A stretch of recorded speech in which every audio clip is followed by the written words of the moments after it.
Hey everyone, and welcome to the Deep Dive. We're going to be taking a deep dive into the world of AI today, and specifically how it's going to impact the future of work.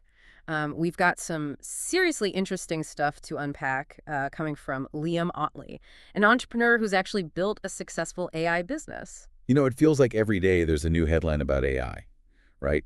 What's really fascinating is that we're not talking about just, like small changes here. Hmm. This is a major shift, like the Yeah. kind that could completely redefine entire industries as we know them. Totally. And Otley's video really kind of zeroes in on this one question. And it's a question that I think is going to resonate with a lot of you listening. Right. In the age of AI, who comes out on top? The specialists Yeah. or the generalists? It's a great question. And Audley uses this really thought-provoking analogy to illustrate his point. He talks about what happened, after that asteroid wiped out the dinosaurs. You had these hyper-specialized creatures that just couldn't adapt to the sudden change. And then on the other hand, you had those scrappy, adaptable mammals. And guess what? They ended up thriving. Makes you think about where you want to be in that whole equation when AI comes knocking. Right. And he doesn't sugarcoat things either. He points to this research from McKinsey and Bain, and they're predicting that AI could automate like a whopping 50% of work activities by 2030. Oh, wow. Bain even goes as far as suggesting that 80% of workers could see their wages stagnate or even lose their jobs completely. Yeah, it's a bit of a wake-up call, and it really raises the question for all of us. How might these changes actually impact our own careers? Like, think about what you're doing right now in your job. Are there tasks that you think could be automated? And maybe even more importantly, what skills can you start developing right now to make sure that you're not, left behind in this wave of change that's coming? Yeah, and how do we even begin to navigate this potential AI asteroid? Well, Otley believes there are two main strategies. You can become super specialized in a particular area, or you can embrace the generalist approach.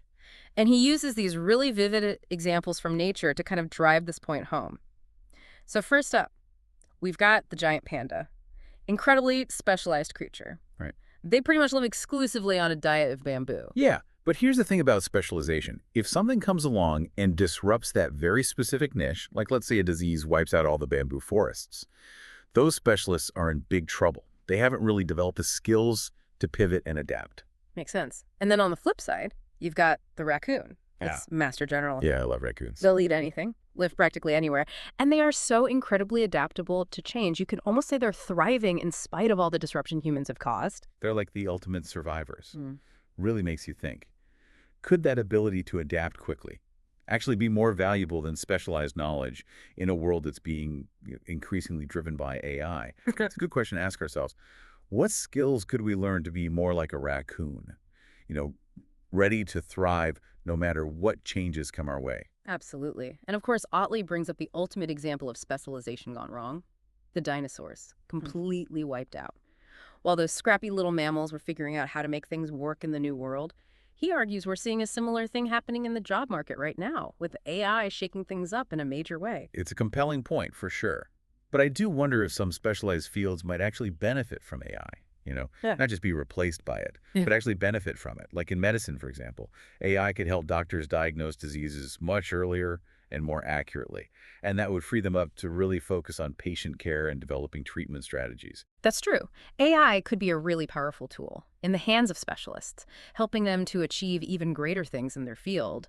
But for those whose jobs are more easily automated, Otley's message is pretty clear. Adapt or become extinct. And that's where things get really interesting, because he introduces this concept of the AI generalist. Okay, so what exactly is an AI generalist? Well, imagine someone who uses AI as a toolkit to develop a wide range of skills across lots of different domains. Interesting. It's like having a superpower that allows them to learn and adapt incredibly quickly and perform tasks that would normally require multiple specialists. And get this, Otley shares this anecdote about Sam Altman, the CEO of OpenAI. Oh, yeah? He says there's a running bet among tech leaders on when we'll see the first one-person billion-dollar company. And they're betting it'll be powered by an AI generalist. Oh, that's a bold prediction. It really speaks to the huge potential that these individuals could have. Like they're modern-day Leonardo da Vinci's, combining all these diverse skills and then leveraging AI to unlock totally new ways of creating value. Exactly. And Otley believes there are these 4 core powers that you need to master to become a successful AI generalist. He calls them build, automate, create, and connect. Kind of think of them like the essential skills you'll need to navigate this new landscape. And what's interesting is that each power is unlocked by a specific set of AI tools and techniques. I see. So you've got like this framework for using AI to its full potential. Okay. Okay, so let's break these down one by one. Starting with build. What's so fascinating about this power of build? Well, what's really cool about Build is how it's completely changing the game when it comes to software development. Otley highlights tools like Bolt and Replit. They're making it possible for literally anyone to create software. Even if you don't know a single line of code. Right. You literally describe what you want the software to do, and the AI builds it for you. That's incredible. It makes you wonder, like, what seemingly complex task in your field could suddenly become super simple with these tools? Like maybe a custom spreadsheet or a simple app to automate some tedious part of your workflow. The possibilities seem endless. Exactly. Otley even tells this story about someone in his community who built this AI-powered voice agent that calculates ROI in 5 minutes. 5 minutes. 5 minutes. That's insane. It really highlights how the barrier to entry for software creation is just vanishing. It's no longer this exclusive skill for programmers. Now anyone can bring their ideas to life. Exactly. I know it's crazy, right? Like building software could be as easy as sending an email. But let's move on to Otley's next power, automate.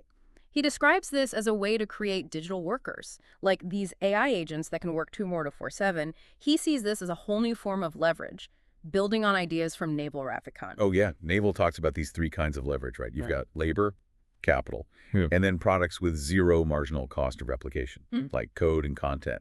And AI agents basically combine that code and labor leverage in a totally new way. Right. It's like having a whole team working for you around the clock, but without all the overhead. Exactly. And Otley points to tools like Zapier and Make.com, these workflow automation platforms that let you connect different apps and automate all those like repetitive tasks that just eat up our time.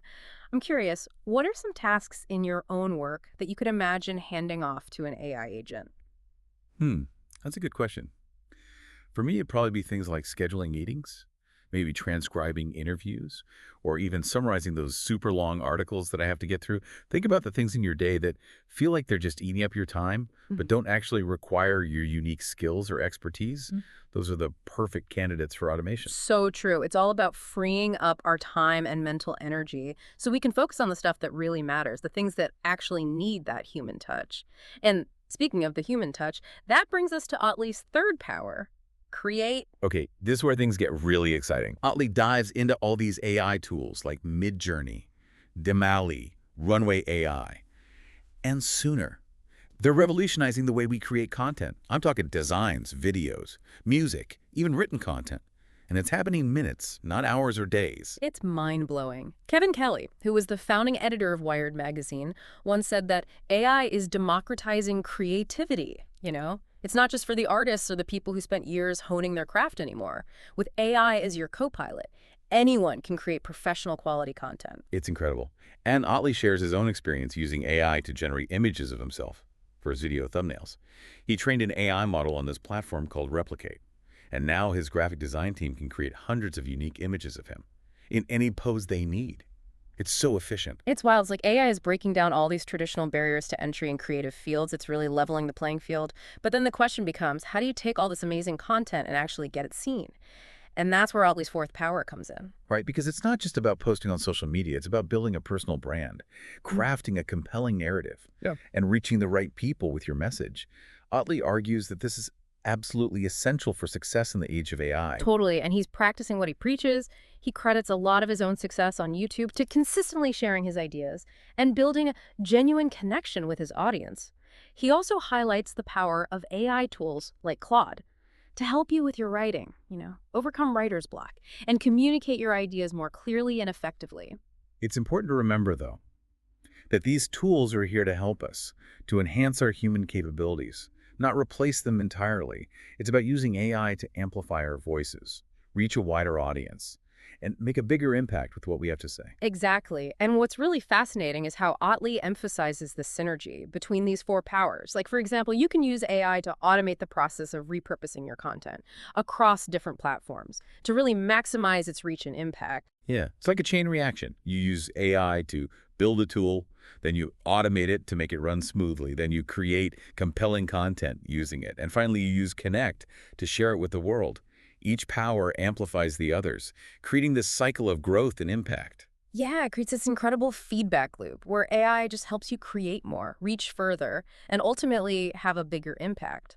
But it's easy to get caught up in all the exciting possibilities of AI and forget that with great power comes great responsibility. Oh, absolutely. As we kind of, navigate this new world of AI, we need to be thinking about the ethical implications and the potential downsides, Yeah. and making sure AI is used to actually benefit humanity, not to make existing inequalities worse or Okay. even create new ones. Exactly. We definitely need to be having those conversations about responsible AI development. But that feels like a whole other deep dive. For Yeah. today, I think the big takeaway is that adaptability is key. Like Otley says, are you going to be the specialized dinosaur or the resourceful raccoon in this new world of AI? It's a powerful metaphor. And the choice is really ours. Are we going to stick with what we know? Or are we going to embrace the power of AI to become a generalist, master of multiple domains? I love that. And remember, Otley's putting his money on the generalists. Maybe one of us will be the one to build that first one-person billion-dollar company powered by AI. Uh-huh. Wouldn't that be something? But, even if you're not aiming for billionaire status, developing these AI skills can open up so many doors. It can help you be more creative, more productive, more adaptable in a world that's changing faster than ever. Totally. And now you might be thinking, okay, this is all great, but where do I even start? Hmm. Well, good news. Otley actually put together a free roadmap. It lays out exactly what you need to know, walks you through the specific tools and skills for each of those four powers, and even gives examples of how he's used them in his own businesses. So if you're ready to jump in and explore the world of AI, that roadmap is an amazing place to start. Yeah, he mentions that it's available in his online community. You can find a link in the description of his video. Perfect. We'll make sure to include that link in our show notes as well. But before we wrap things up, I want to leave you with one final thought-provoking question. We've talked a lot about specialists versus generalists, but what if AI eventually just blurs those lines completely? Whoa. Wait. What if AI empowers us all to access this huge array of skills and knowledge, making us all generalists in a way? Imagine a world where anyone could design a website, compose a symphony, or write a novel with the help of AI. It's kind of mind-blowing. It would totally change our idea of expertise and specialization. It's a future that's exciting and maybe a little bit scary. But one thing's for sure, AI is changing the game. And the only way to win is to learn the rules, adapt, and Yeah. embrace the possibilities. I love that. That's a perfect note to end on. So keep learning, everyone. Keep exploring. And as always, keep diving deep.